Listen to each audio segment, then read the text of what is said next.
राधे राधे। तो स्वागत है एक नए दिन में, एक नए व्लॉग में। और सबसे पहले वेट के साथ अपडेट करें तो वो आज था 73.90। जैसे हमने कहा है कि हमारा वेट 74 के आसपास कांस्टेंट है, तो बस यही है। और ये रही अपनी पहली कॉफ़ी और वो रहे अपने सूरज देवता। तो एक अगर मस्त चीज़ दिखाएँ तो ये हमने टी शर्ट खरीदी थी वी मार्ट से। हमने नहीं खरीदी थी, मम्मी ने दिलाई थी, ठीक। तो वैसे मुझे लगती है एक्सेल के आसपास की टी शर्ट, बट ये डबल एक्सेल है। तो अगर मैं कहीं दूर रख के दिखा पाऊँगा तो दिखाऊँगा कि ये कितनी लूज़ है। और लूज़ तो है बट अच्छी बहुत है, ठीक, जितना अभी तक मैंने इसे पहना। और कल यही पहन के हम पार्क में वॉक भी कर रहे थे। तो फिलहाल दिख नहीं रही होगी और आगे डिज़ाइन बहुत इसमें। तो और आज हमारी होने वाली है शोल्डर की वर्कआउट, ठीक, जिसमें हमारी एक मेन प्रेसिंग मूवमेंट रहेगी, उसके बाद रेजेस रहेंगे, ठीक, front raises, side raises, rear dealt extension वगैरह। और अगर एक बात बताएं तो जिस दिन हमने चेस्ट करी थी लास्ट टाइम, हमने पहली वर्कआउट कर ली थी पैक डेक फ्लाइज। और अक्सर ये होता है कि जब अगर आप कोई पहली ही एक्सरसाइज कर रहे हो किसी की, तो आप उसमें ज़्यादा अच्छे से हिट कर पाते हो। मेरे साथ भी यही हुआ। और पैक डेक फ्लाइज में मैंने 2 सेट तो 50 kg के किए थे, उसके बाद सीधा 70 kg के 10 रेप के आसपास मारे थे और बहुत ही सही स्लोअर कंट्रोल चले गए थे। बट आई थिंक उस वजह से मेरा थोड़ा एल्बो में पेन हो गया, थोड़ा सा ऊपर नीचे के मूवमेंट में मेरी एल्बो में हल्का हल्का दर्द हो रहा है। तो कोशिश करेंगे कि आज हम प्रेसिंग मूवमेंट को ज़्यादा इंटेंशनली नहीं करेंगे, मतलब प्रेसिंग मूवमेंट पे ज़्यादा लोड नहीं लेंगे, हल्के हल्के से करेंगे ताकि हमारी एल्बो हील हो सके। वरना फिर भाई वो दिक्कत वाली बात होती है। इतनी नहीं, वो सही हो जाएगी, बट फिर भी तो यही है। कॉफ़ी ख़त्म करते हैं, मिलते हैं जिम में। Radhe Radhe.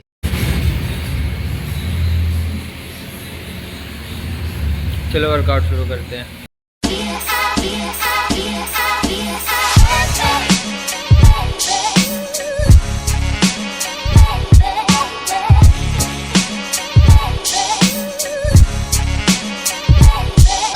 Okay.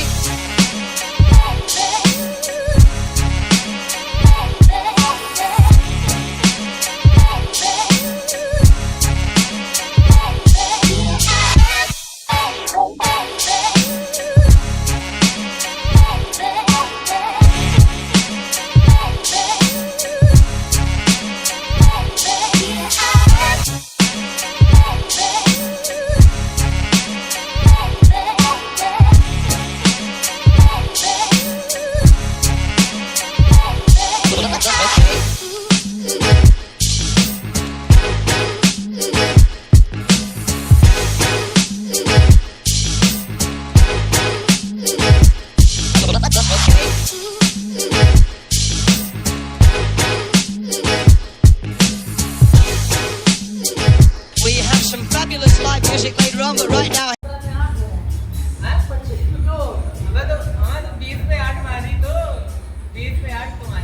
The kind I prefer.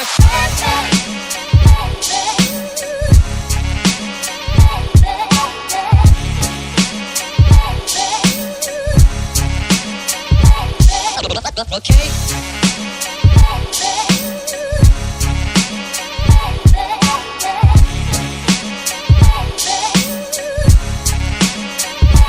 Faithful and brave.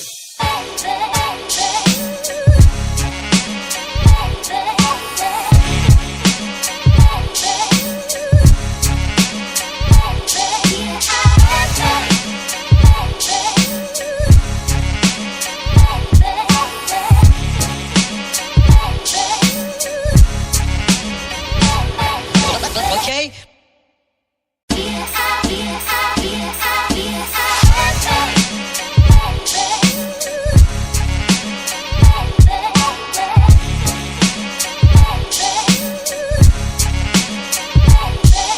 Okay.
Okay, तो शाम की चर्चा में स्वागत है।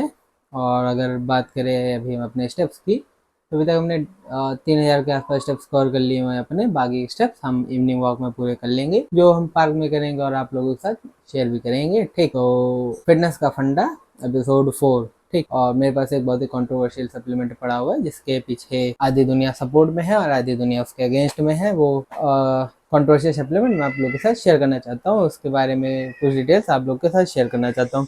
ठीक, उस सप्लीमेंट के मेरे पास 3 डब्बे हैं, 3 अलग अलग कंपनी के। एक वो ये है क्रेटेन।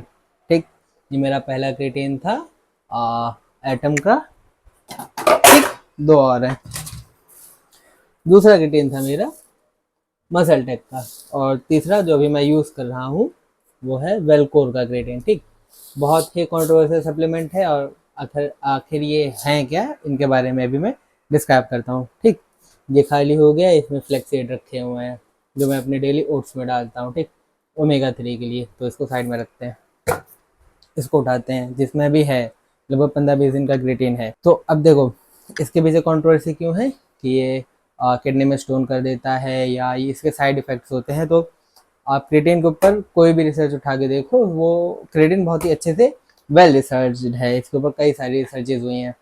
अब हम अगर क्रेटीन के वर्किंग की बात करें, तो क्रेटीन करता क्या है, आपके बॉडी में, आपके सेल्स में वाटर रिटेंशन को बढ़ाता है। वाटर रिटेंशन मतलब आपके सेल्स में पानी की जो होल्डिंग कैपेसिटी होती है उसको बढ़ाता है।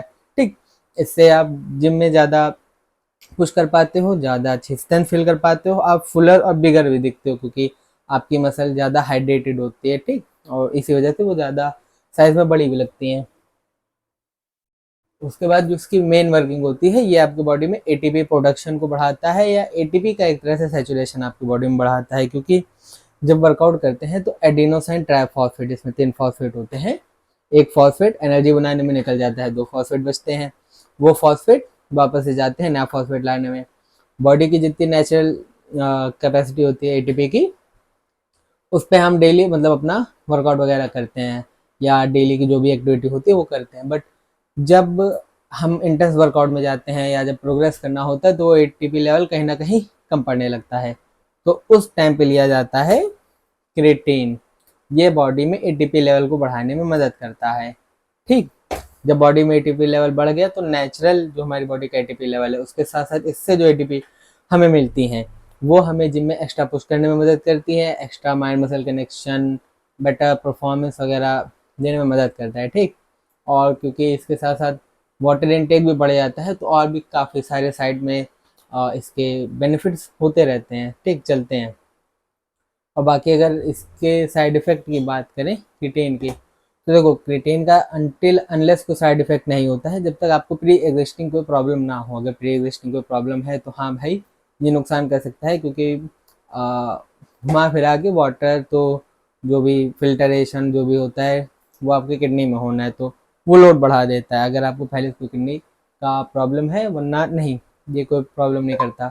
एक और मिथ है कि क्रिएटिन से बाल झड़ते हैं, तो देखो क्रिएटिन से डायरेक्ट बाल कभी नहीं झड़ते। ठीक, लोग कहते हैं कि क्रिएटिन लेने से डाईहाइड्रोटेस्टोस्टेरोन बढ़ जाता है, उससे हेयर फॉल्स होने लगते हैं। तो देखो वर्कआउट करते वक्त टेस्टोस्टेरोन बढ़ता है, जिसके साथ डाईहाइड्रोटेस्टोस्टेरोन भी बढ़ता है। क्रिएटिन लेने से ये सब थोड़े से और पुश हो जाते हैं, एलिवेट हो जाते हैं। बट आपका बाल कितना झड़ेगा या कितना नहीं झड़ेगा, ये कम्प्लीटली डिपेंड करता है आपके हेयर फॉलिकल्स का DHT के लिए सेंसिटिविटी।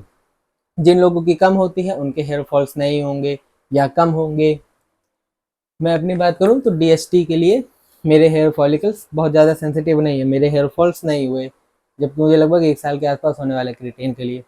अगर आपके बाल DHT के लिए ज़्यादा सेंसिटिव है तो हाँ, आपके लिए हेयर फॉल्स का इशू आ सकता है।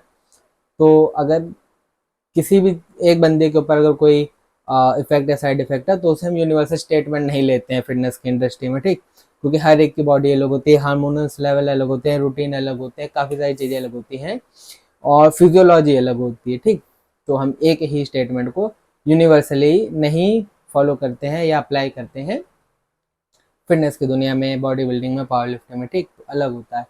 तो यही है क्रिएटिन के बारे में। और रही हमारी बात, तो आज हमने की थी शोल्डर की वर्कआउट। जो कि बहुत अच्छी गई थी। 4 से 5 मूवमेंट हमने करे थे। मेन हमने स्मिथ मशीन पे OSP के मूवमेंट की थी और वो अच्छी हो गई थी, क्योंकि थोड़ा सा एल्बो पेन था तो पुश करने में थोड़ी सी दिक्कत हो रही थी, इसलिए हमने थोड़ा सा एक्स्ट्रा सपोर्ट लिया था। तो आज के लिए इतना ही, मिलते हैं नेक्स्ट वीडियो में, तब तक के लिए Radhe Radhe, see you in the next video.